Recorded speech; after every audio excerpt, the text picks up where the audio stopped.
这是唱的哪一出啊？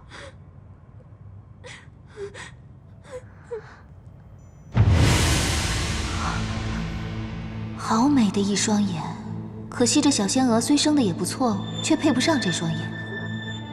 你这双眼睛，生的倒是不错。苏苏。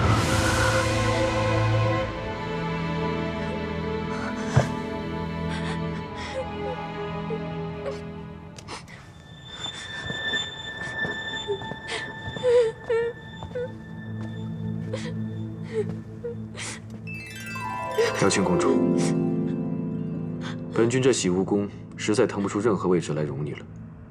明日一早，你便回东海。只要你不再做什么出格的事，本君对过去既往不咎，也算是还上阿离的救命恩情。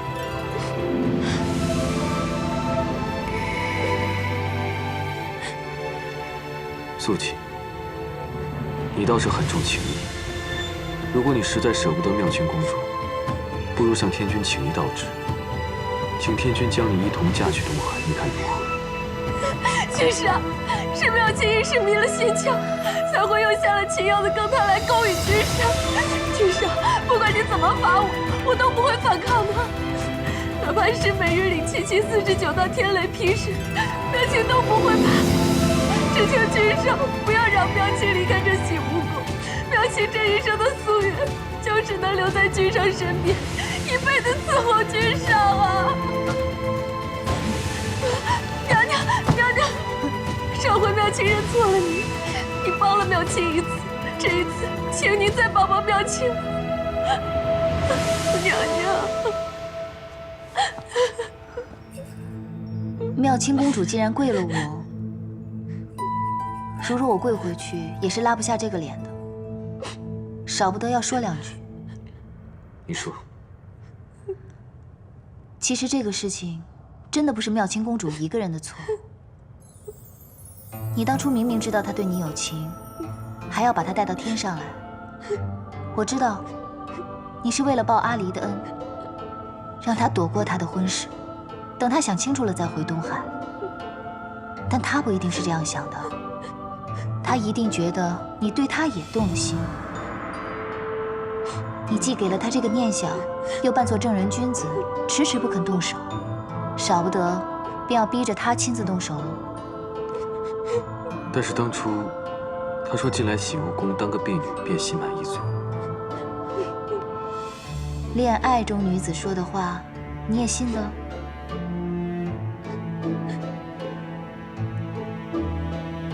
听老身一句话，还是尽快回东海吧。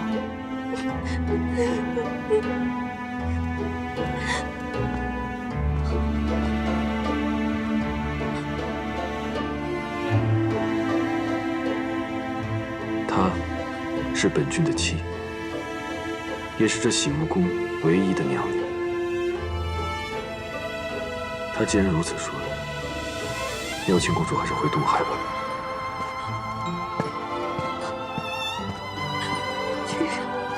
君上，君上！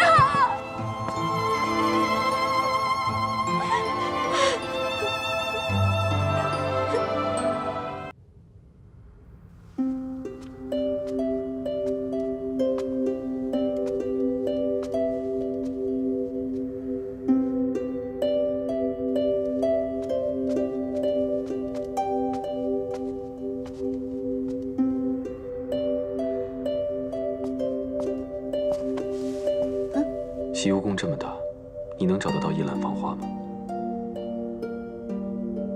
应该还是找得到吧。我送你。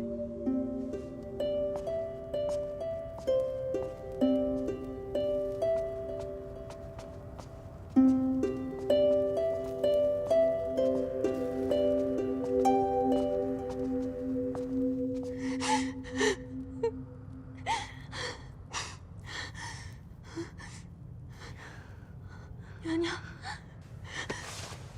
娘娘，求娘娘求求君上，都是娘娘让妙清这么做的呀。娘娘，你说，是本宫让你这么做的？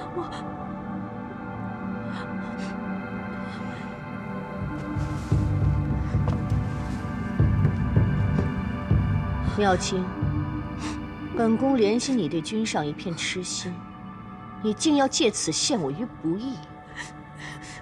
娘娘，妙卿不是这个意思。本宫真是错看了你。娘娘，刚刚妙卿口不择言，求娘娘恕罪。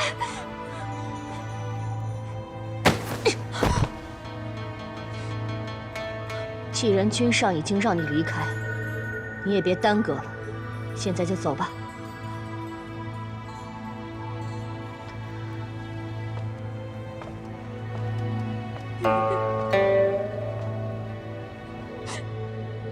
娘娘。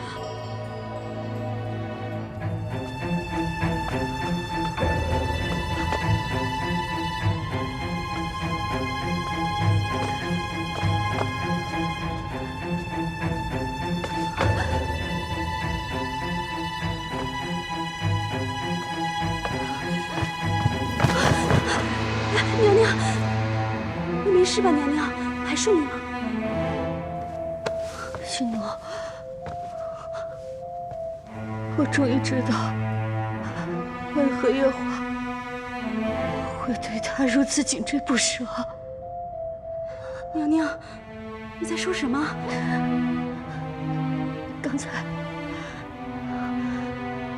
我刚才看到了青丘白浅，你可知道他长得像谁？他竟与那个凡人生得一般无二。娘娘，你在说什么啊？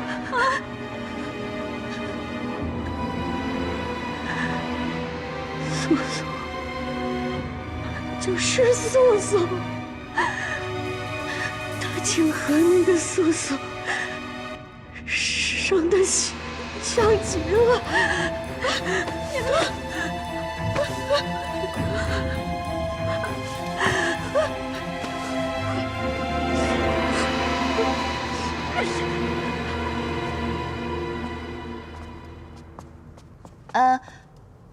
送到这里，剩下的路我就认得了。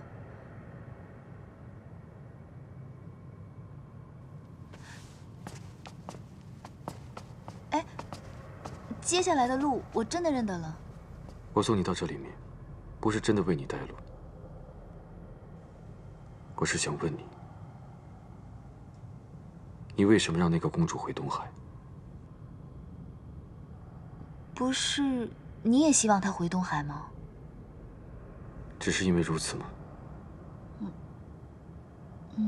你这样问我，我倒不知该怎么答你了。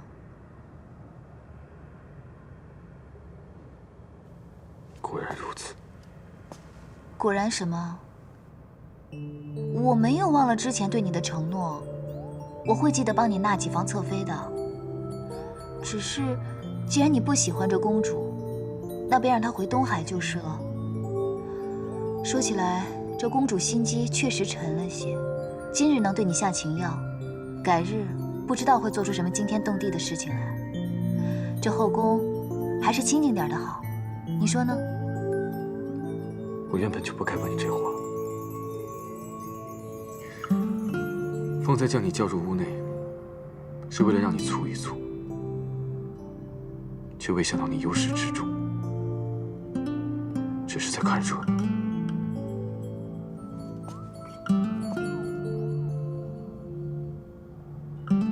我在你的心中竟没有丝毫的分量。白浅，你的心中是不是只装得下那一个人？你要等他等到何时？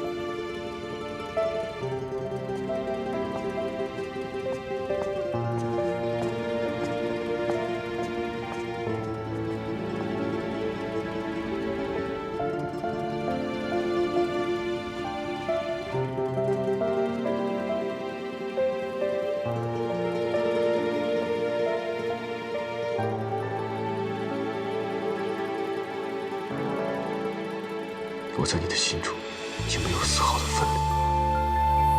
白浅，你的心中是不是只装得下那一个人？你要等他等到何时？明明之前困意汹涌，如今躺在这软乎乎的云被里头，倒睡不着。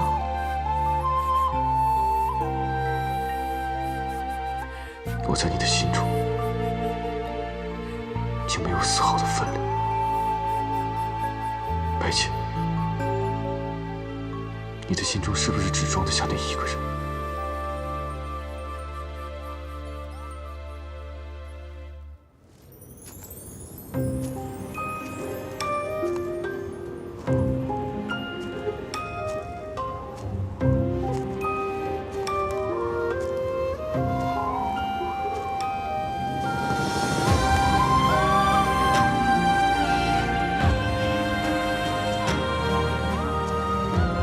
阿英，阿英，你在哪里？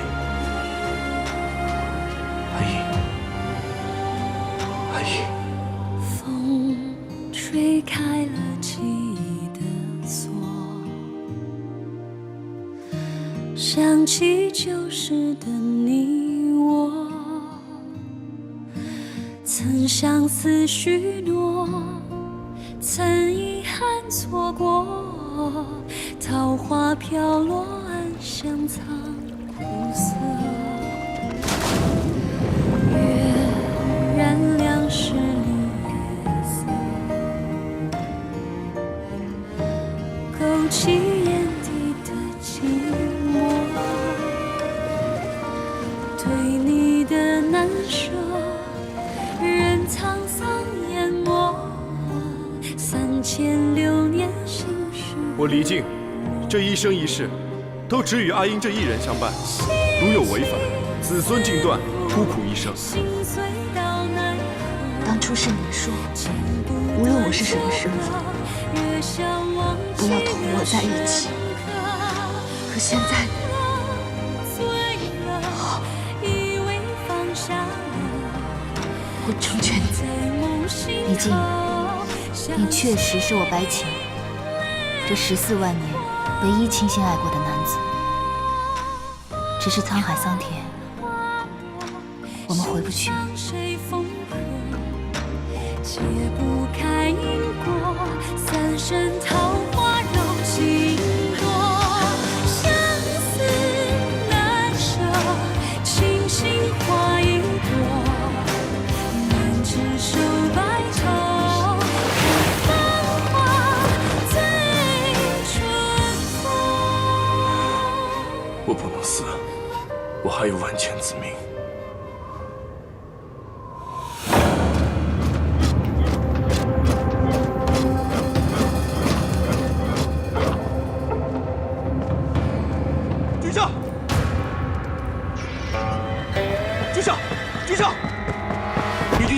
昨夜罪妇玄女逃离地牢，临走前还将罪臣李月春心似死。你说什么？我大哥死了？是。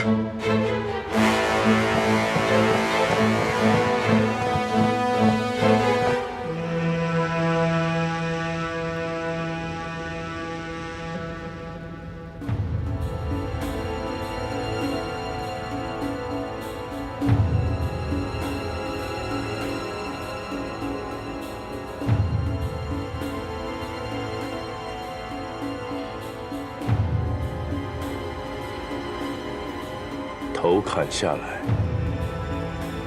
悬在大慈明宫外示众7日，身体烧了。再怎么说，他也是前任义军的长子，又是君上您的大哥。若是传了出去，怕几位将军不高兴，百姓也会议论他。他的死将会为异界乃至全天下带来一场浩劫。这么做，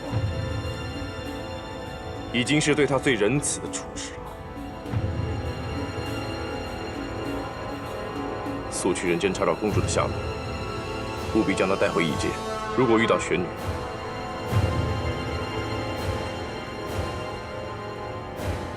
不用向我汇报，就地格杀，把她的尸体带回异界。再怎么说，她也是本君明为朕娶到大慈明宫的女人。本君要和她死后一起埋葬。是。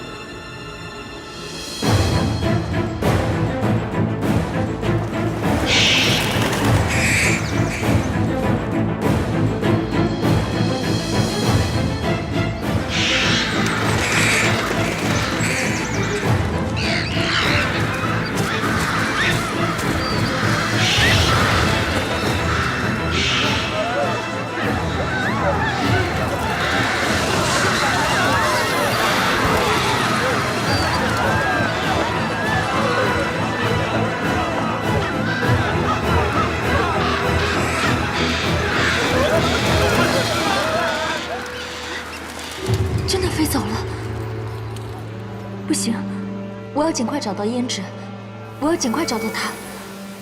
卖包子啦！哎，临河居有酒有肉，价格公道，童叟无欺。走过路过不要错过了啊！哎，这位大哥，吃饭吗？您里边请。哎，这位大哥，吃饭吗？好，请。好。包子啦！哎，来看看啊！好。玉佩越来越热了，胭脂一定就在附近。价格公道，童叟无欺了。走过路过不要错过了啊！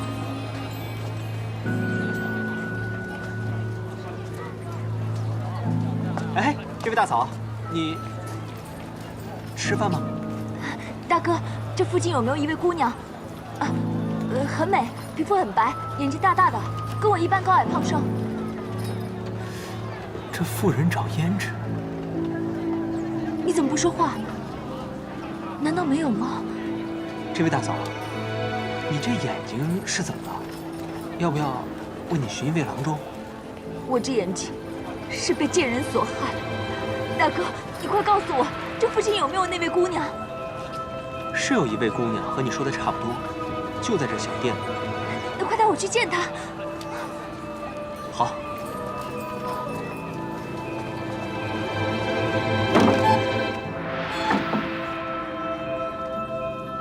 小心脚下。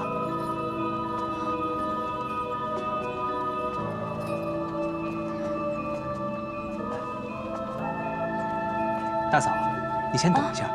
哦，好。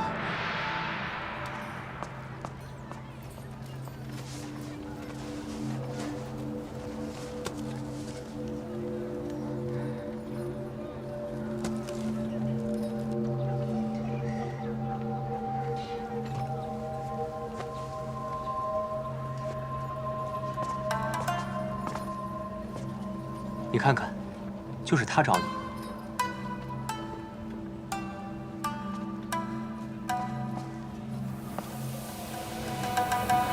这玉突然好烫啊！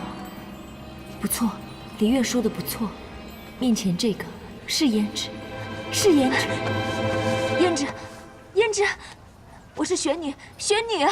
玄女，她是玄女？不会啊，玄女不是这个样子呀。你是二嫂？啊，你怎么变成这副样子了？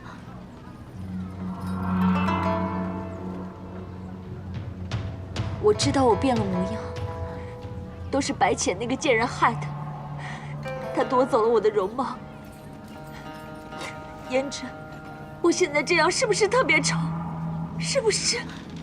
没有，二嫂，没有，不要怕。小哑巴，你竟然会说话！是，我是会说话。现在没有时间跟你多说，你能先去大厅帮我照看一下大厅的客人吗？啊，好，好，正好我今日不用当差，你们慢慢聊，不用着急出来。嗯。那个，若是你二嫂需要郎中的话，随时叫我。有需要会随时叫你，快去吧。哎，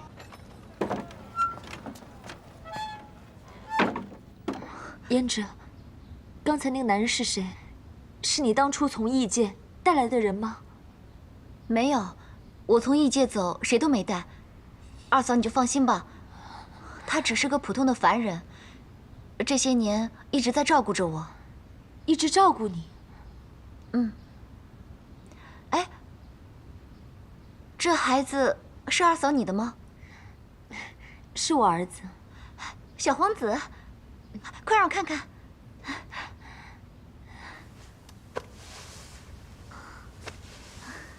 乖，真乖。为何他身上毫无气息？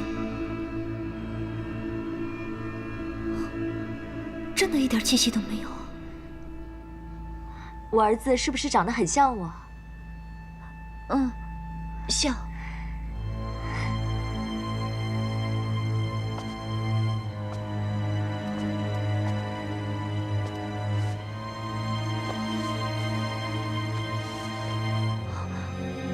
自从他生下来，就是我亲手抚养他，300年了，他不哭也不闹，很乖。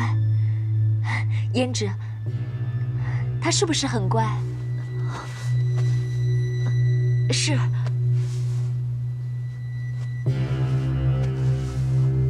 一个母亲怎么会不知道自己的孩子是男是女？300年都没有长大，也不哭闹，分明从一生下来就……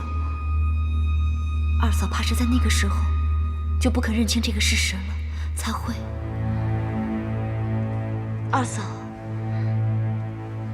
你是不是也发现，他不哭不闹，也不呼吸？他只是睡着了。胭脂，你相信我，只要我找到方法，他就一定会醒过来的。我儿子一定会醒过来的。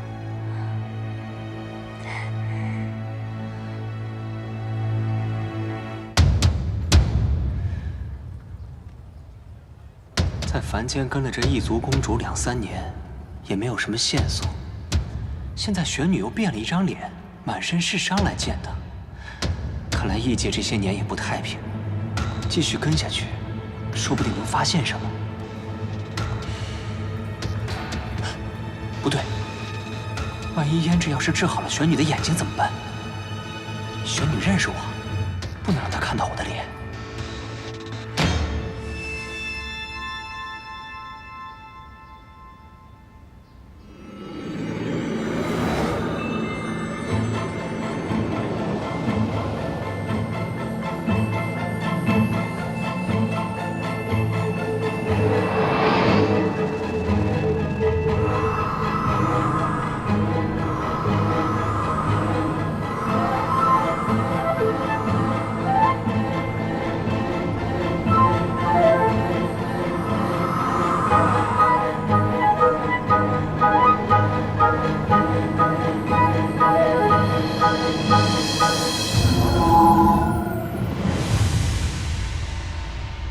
二嫂，你试试看，看能不能看清楚。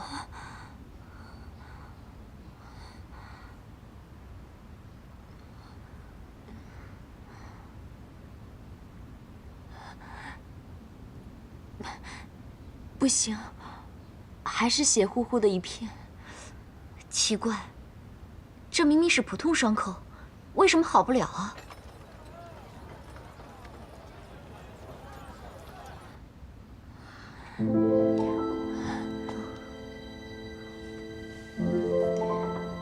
没关系，反正我也不想看到这张假脸，太丑了。嫂子，你别怕，我改日再试试别的办法，这眼睛总能治好的。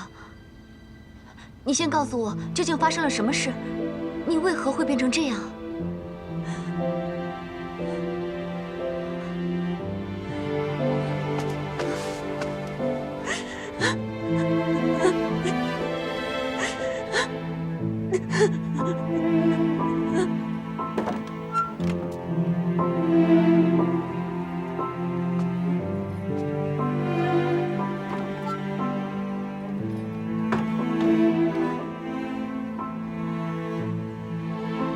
你二哥将你大哥杀了，头颅悬挂在大紫明宫外，示众数日，身体也被烧成了灰烬。我不过劝了他2句，你二哥就勃然大怒，骂我多年前生下病儿，害他断后，并伤了我的一双眼睛，将我和我的孩子赶出了异界。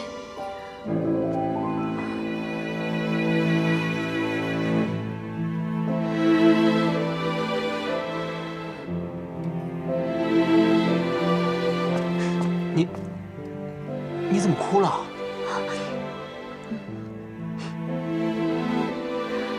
家中有了变故，大哥死了。医院死了。这个生死乃是人之常情，你也别太难过了。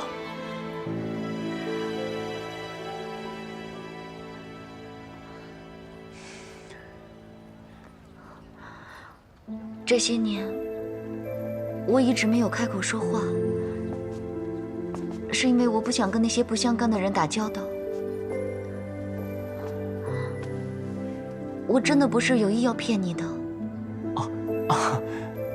没事的，没事的。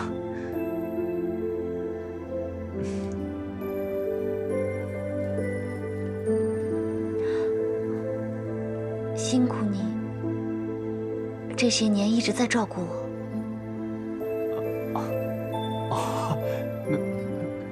没什么。哦，我想起来了，我今日衙门还有事，我先走了。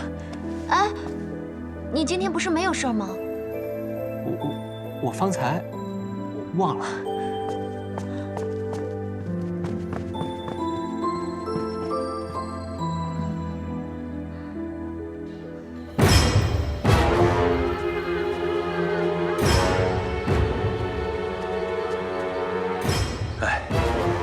民心不稳啊！最近民间传言，说老义军就要回来了。当真？老义军不是被墨渊封在弱水了吗？弱水前几日变动，这就是征兆。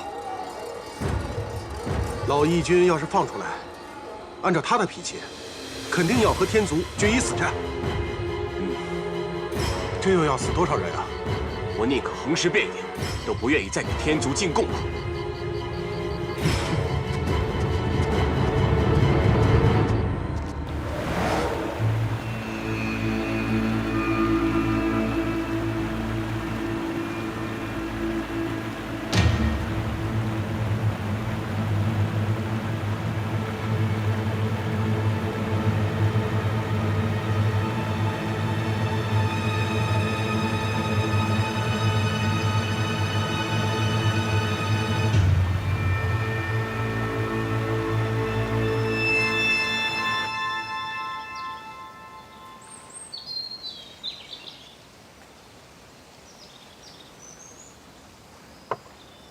你说这陛下中了什么邪？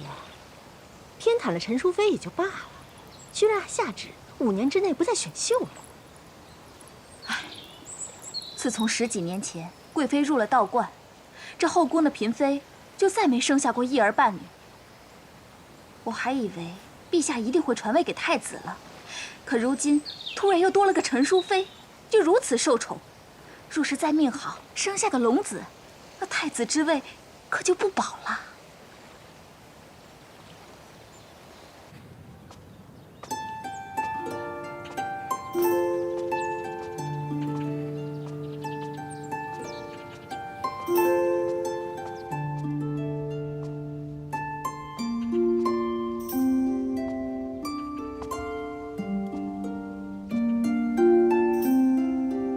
凡间几十年，弹指一挥间。若回到9重天，帝君可会怪我动了他原定的情节？可我好舍不得伤害他，哪怕这是他必须要经历的情节。舍不得也要舍得。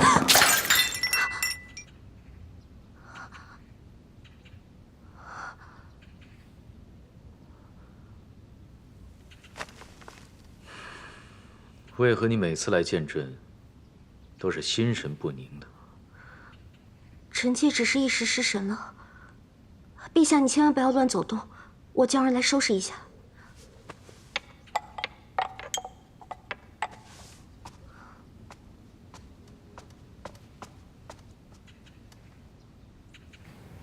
什么？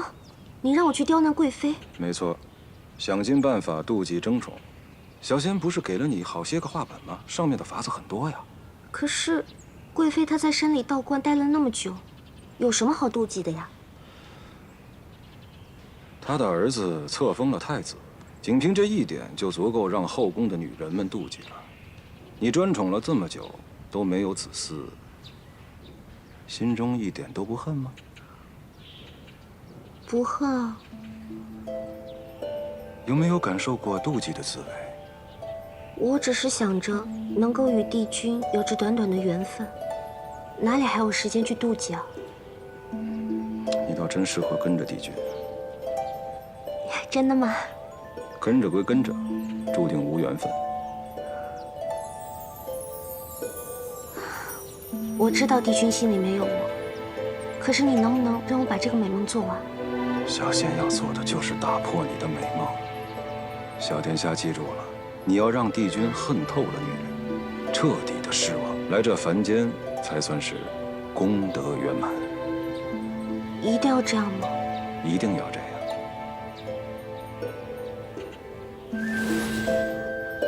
这什么呀？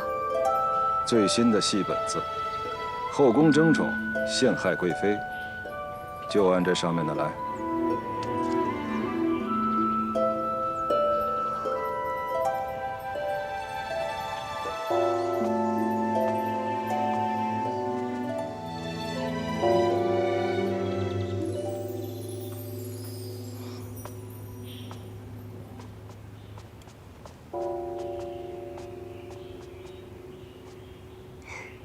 娘娘，应该是妹妹给姐姐请安才是。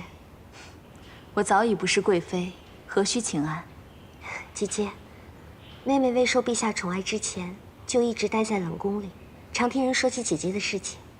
今日终于能够见到姐姐这个传奇的人了。我只不过是看破红尘，一心向道，娘娘言重了。我们姐妹二人初次见面，就不要这么客气了。对了，姐姐。我听闻道观中有宫中最好喝的茶，不知可否向姐姐讨来一杯吃？好，娘娘，请上座。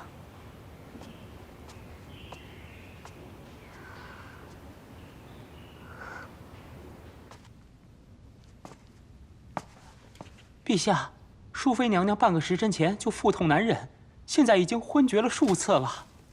为何会如此？太医说是吃了什么不干净的东西。不干净的东西？听说淑妃娘娘去了贵妃娘娘的道观，吃了些茶点，回来之后就是这样了。她去了道观？是的，陛下。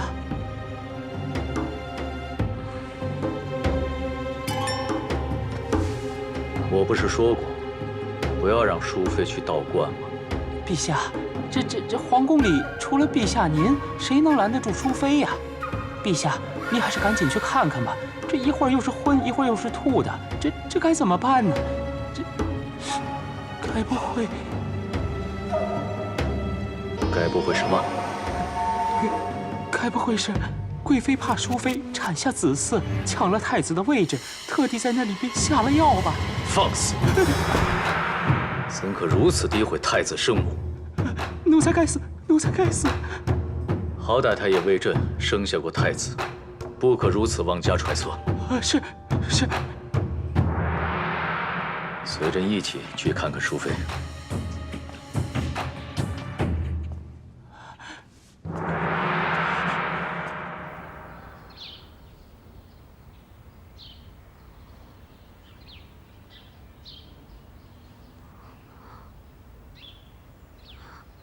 这出戏也太阴毒了吧！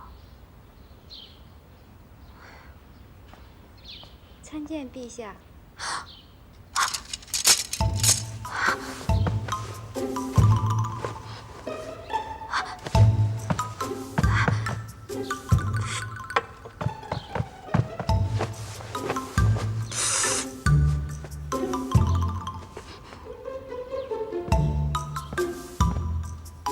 陛下。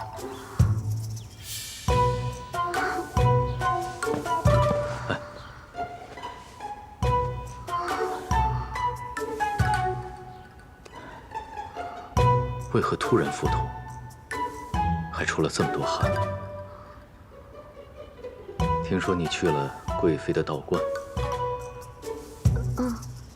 是去了道观。姑姑从小就教导我，要对得起青丘帝姬这个身份，怎能胡言乱语，害一个那么善心还一心向道的女人呢？秋儿，不行不行，如此做法太对不起姑姑的教诲了。我要换个法子。是去了道观。不过这件事情和贵妃没有半点关系，陛下千万不要乱想，是臣妾前几日去偷偷玩水，受了凉，和贵妃姐姐没有半点关系。朕自然不会怪她，贵妃的人品，朕还是知道的。可是你竟如此不爱惜自己的身子，可考虑过朕的感受？是臣妾太贪玩了，害陛下担心了。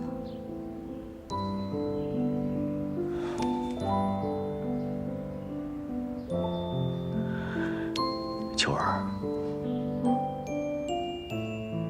朕刚才很怕你会说是贵妃害了你。陛下如此猜测，如若九儿刚才真是这么说的，陛下会相信吗？不会。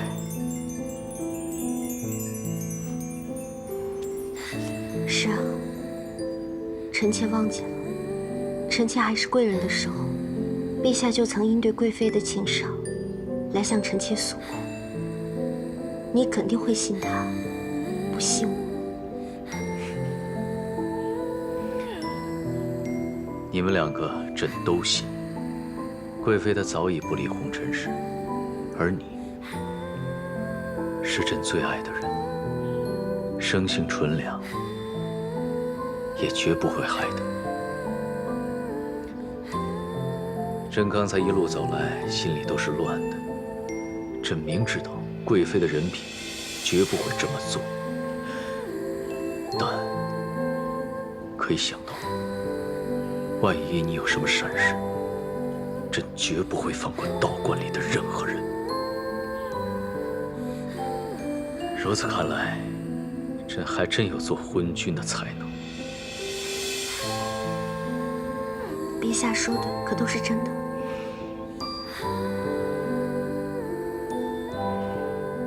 千真万确。九儿，如果你有什么闪失，朕不会再有理智。那若臣妾有一天做错了什么，无论你做错了什么，朕都会赦免你。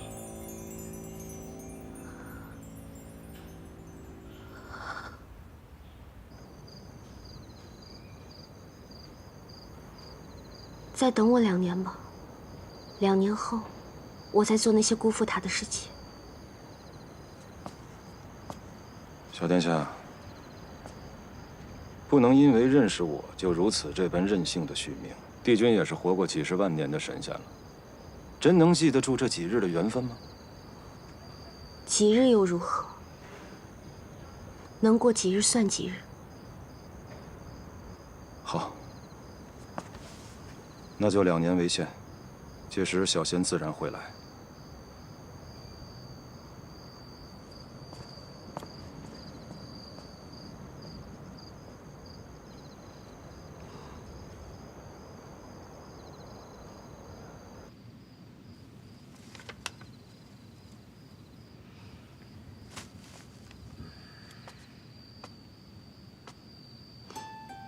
陛下，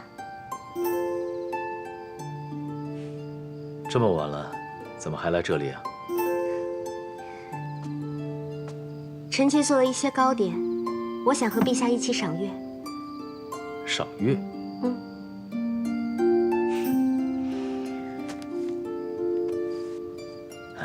你不是说这几日身子不适吗？玉衣说的话你都忘了？所以臣妾是悄悄过来的，玉衣不知道。九儿，你今日有些不同。有吗？哪里不同啊？这一年来，朕觉得你有什么心事，可今晚朕觉得，你心中的事似乎已经放下了，终于愿意与朕坦诚相待了。臣妾想明白了，人活短短一世，既然臣妾心中有陛下，就要十足十的对陛下好，不然日后回想起来，臣妾肯定会后悔。当真？既然想通了，那就过来吧。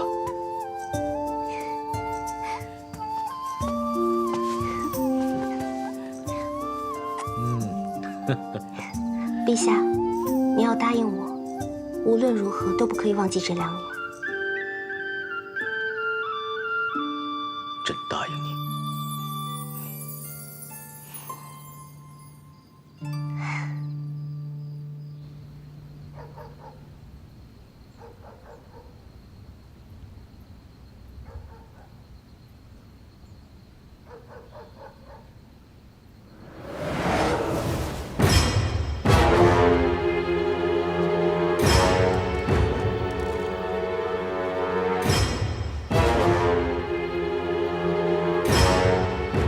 胭脂，不要怪我狠心，只有杀了我，才能让你父君法力大增，挣脱东皇钟的束缚。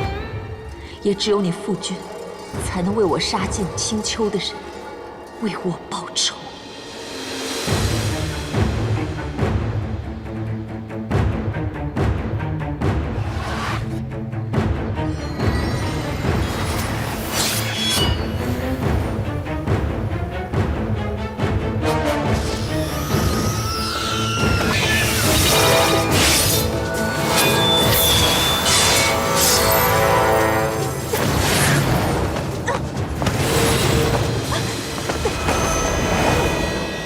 你是谁？你是异族的人吗？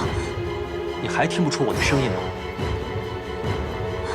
你是紫兰。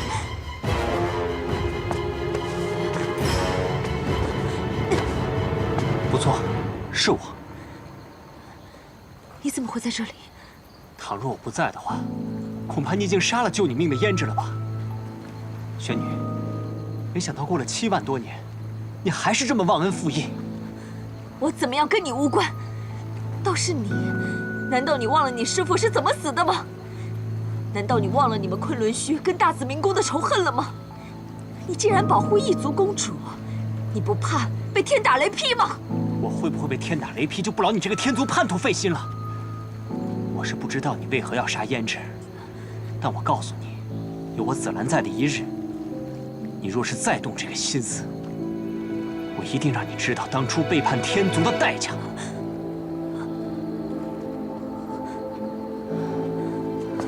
我今日不动你，也不过是看在你丢了身份地位，又还带着孩子的份上，才动那一点点的恻隐之心。你不要逼我，好生待在胭脂身旁，我便不会动你。记住了吗？记住了。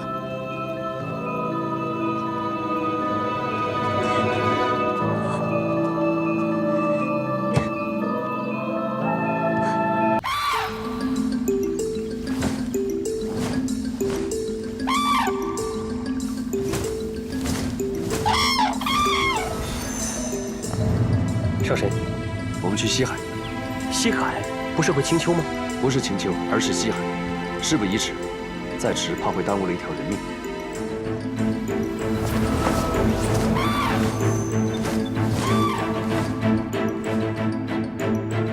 上神，上神，上神，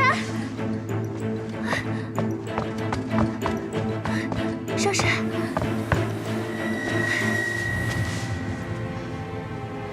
上神昨日说小殿下3更便会醒来，如今已过了3更，小殿下却仍没有醒来的征兆，反倒是小脸越来越红。奴婢急得很，也没有别的法子，才来惊动上神的。等闲的小娃娃喝了果酒，确实睡到3更便能醒过来。看来我是高估了阿离了。照他这势头，大概要睡到明天早上了。不过你看他这小脸红扑扑的，说明酒意正发出来了，你不必担心。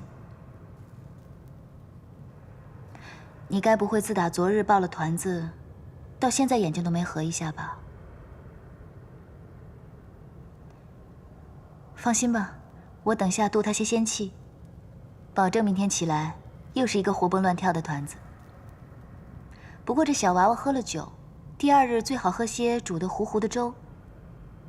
你先下去歇息吧，养足精神，明早多些粥来。但小殿下若是扰了上神的安歇，你看他现在睡成这个样子，就算是将他团成一团，滚到庆云殿，他也未必醒得过来，如何饶得了我？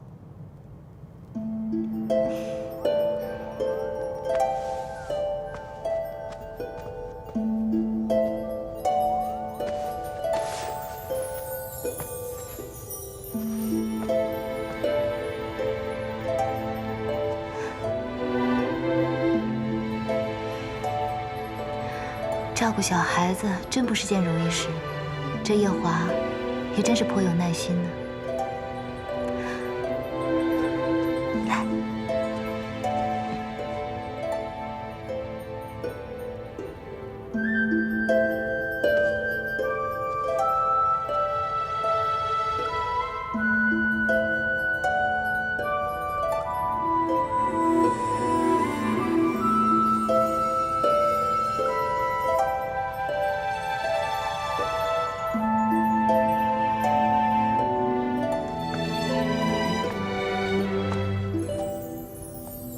小殿下还未醒过来。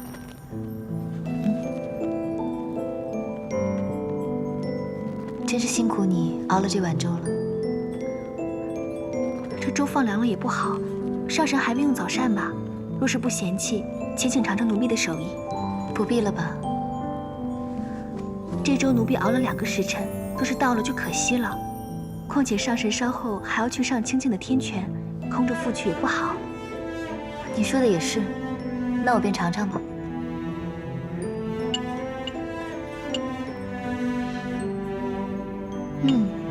果真是好手艺。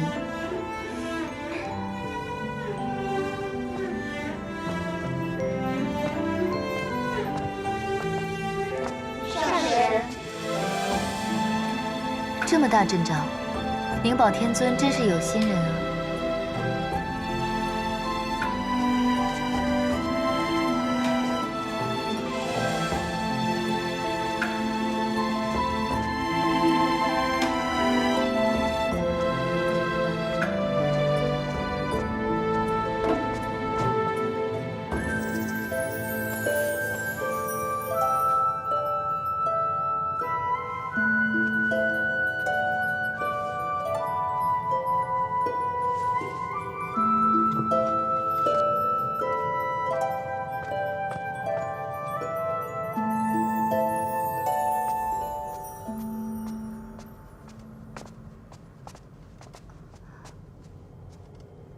娘娘，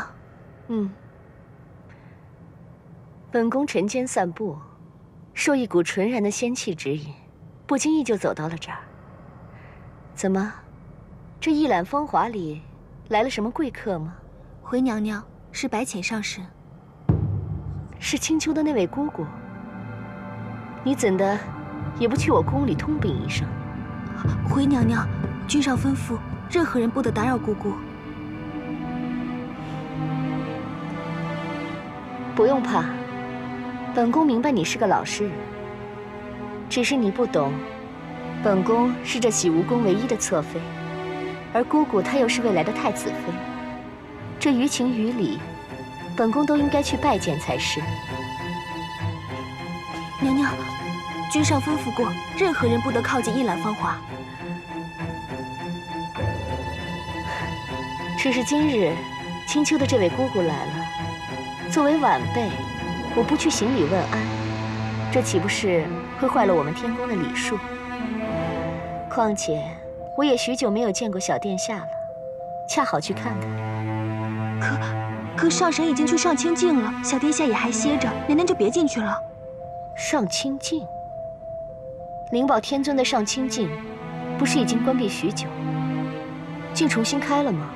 君上说上神在异界大战一场，受了伤，这才去天泉疗伤。是吗？那本宫更要替君上好好招待这位上神了。那晚些时候本宫再来。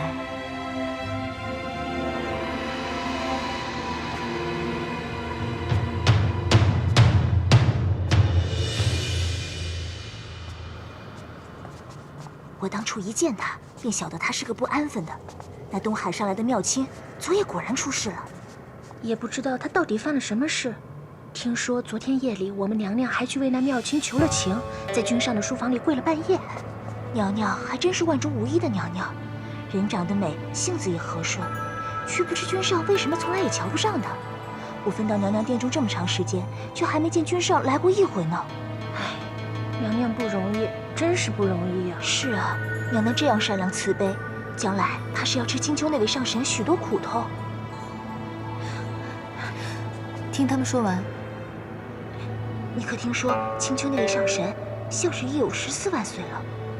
竟有14万岁了，那不是成老太婆了吗？哼，老不知羞的，定是用法术迷惑了君上。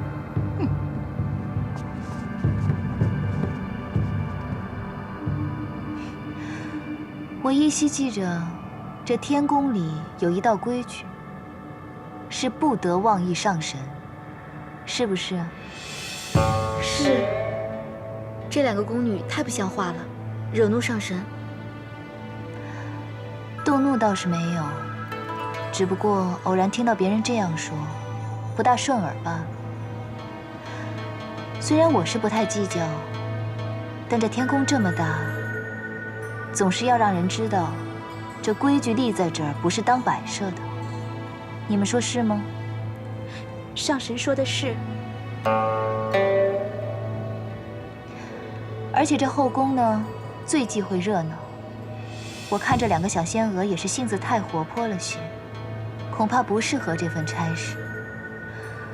不如你们挑拣挑拣，帮他们另谋份差事吧。是。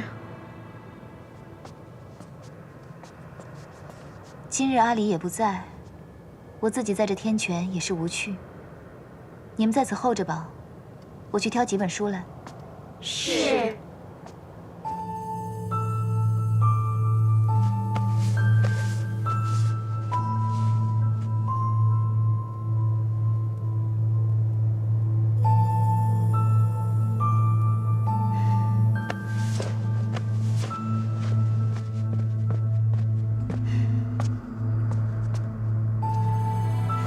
你是不是给阿离喝酒了？他从昨天下午睡到现在都没醒，到底怎么回事？我不过昨天多喂了他2壶果酒，让他醉了个酒罢了。他睡到现在都没醒，你怎么不通报我一声？为什么不找药王来给他看一下？阿离还是个小孩子，你干嘛这么紧张啊？我小的时候去偷喝折颜的酒，醉了4、5天都没醒，我爹娘也没怎么样。再说了，阿离不是个男孩子吗？你这么娇生惯养他，免不了长大了他要娘娘腔的。阿离不是你带大的，所以你就一直将他当成继子看待。如果他是你亲生的，你还说得出这种话吗？没错，老身自然生不出来这么一个活泼讨喜的孩子来。只可惜生了阿离的那位烈女子，已经跳下了诛仙台。老身师承昆仑虚，修的是逍遥道，自然没修得一副菩萨心肠，带不好你的阿离。我记得夜华君的那位侧妃，心地倒是善良的很，肯定能将阿离照顾得很好，免得在我这里吃亏了去。你不用说这种话来气我，你知道我不是这个意思。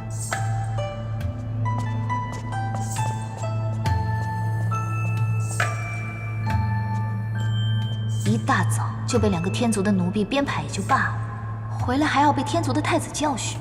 我来此处是养伤的，又不是受气的。上神，上神可见到方才是谁从这院子里出去了？怎么了？慢慢说。上神责罚奴婢吧，都是奴婢的错。上神对小殿下这般好，就算是奴婢的主子再生，也会感念上神的。此番若因了奴婢，让小殿下栽在素锦娘娘手里，那奴婢就……你刚刚说团子栽到素锦手里，是什么意思？是奴婢着急了。方才上神前脚刚刚走，素锦娘娘就来了，说是受了仙气指引，来一览芳华看看贵客，顺便看看小殿下。那素锦来见我？是。可君上早在300年前就说过，素锦娘娘是不得靠近一览芳华的。素锦娘娘这些年也一直遵守着规矩，可今日不知怎么的突然就来了，奴婢死活拦着才将她拦住。没想到我刚去后院打水，回来就发现小殿下不见了。你先别担心了，抱走团子的是夜华，跟那素锦没什么干系。上神说的可是真的？我骗你做什么？若真是那素锦把团子抱走了，我早就去抢回来了，还留在这安慰你吗？那便好，那便好。不过话说回来，看你如此提防素锦，这素锦可是与团子他亲娘跳下诛仙台这件事情有什么干系吗？天君明令了，任何人不得提起此事。当年知道这件事的仙娥，都被派去各仙山，不在天宫了。好了，你不必说了，我也懂了。他们现在在哪儿？你便带我去看看吧。若团子无碍，我便将他抱回来。是。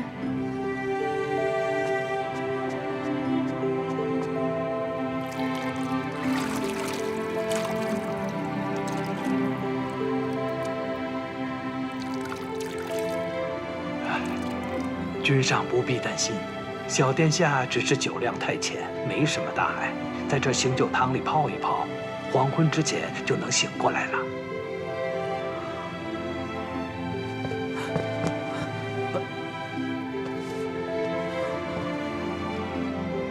阿离怎么了？回三殿下，小殿下就是酒量太浅，多喝了2口。啊？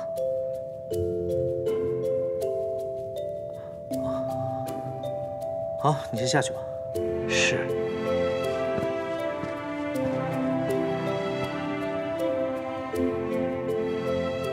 哎，方才有人跟我说，你火急火燎抱着阿离从一览芳华冲出来，我还以为小阿离出什么事儿了呢，让你如此忧心。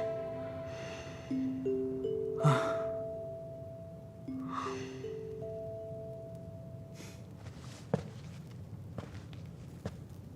我以为你把白浅带到天上来，也算好事将近，会心情愉悦呢。可看你这脸色，也没好到哪儿去啊。是因为要做新郎官焦虑了？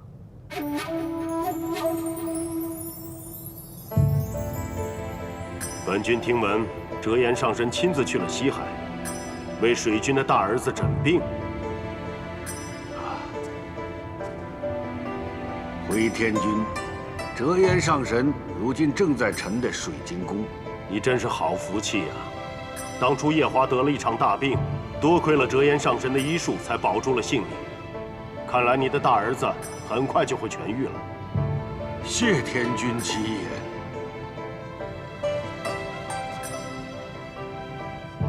哎，帝君呢？怎么还没回来？回天君，按照帝君的吩咐，他要在凡间活够60年，尝尽人间的苦楚。到今日正好是40年，还余20年。你写的运布，可否令他满意？那不敢说满意，但足够波折。帝君老人家享受的呢，那是一样也不能少。是吗？此时帝君在人间，正是微服出访、遇刺落难之时。遇刺落难。哎，这个好，这个好。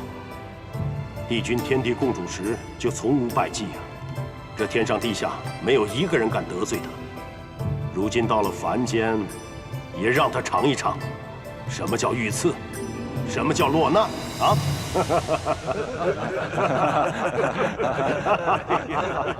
凤九殿下，你可要保重了。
九儿，帝君，好疼！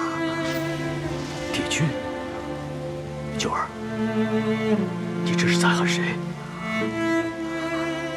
我在喊帝君。他口中所说的帝君是何人？算了，先不管他。九儿，疼为何不哭出来？臣妾在未入宫之前，和家里的小姑姑关系最要好。姑姑每每会教育我，臣妾虽是女子，但是一定要不畏生死，护住想要守护的人。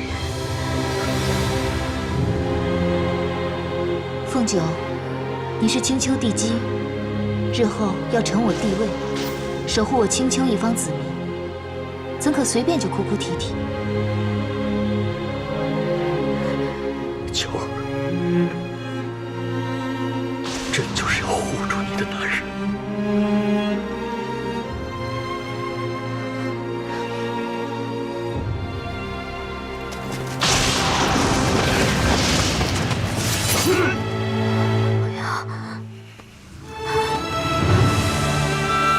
今夜不是你们几个弑君，就是朕手刃逆贼。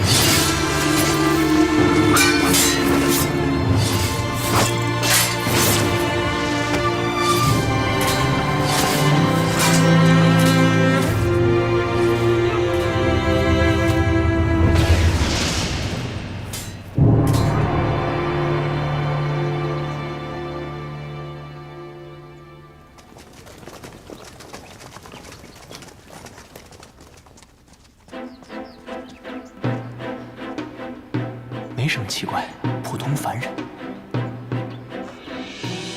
居然真的有命案！你快去看看，还有没有活口？是。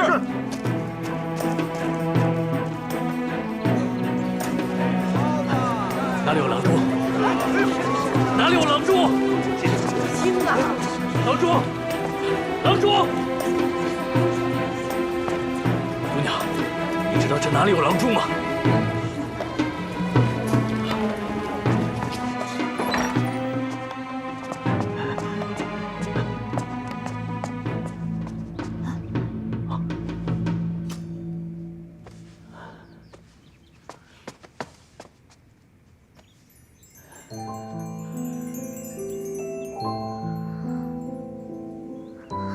帝君，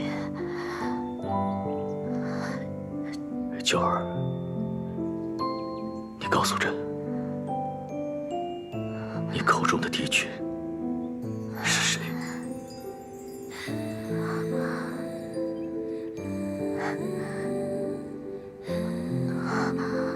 就是你啊，帝君。在你救我性命之日，我便喜欢你，喜欢你喜欢的要了命。帝君，你要答应我，无论如何都不要忘记这2年之约。2年之约，却是朕与九儿的。可帝君，莫非在九儿过去的家乡，会将天子称为帝君吗？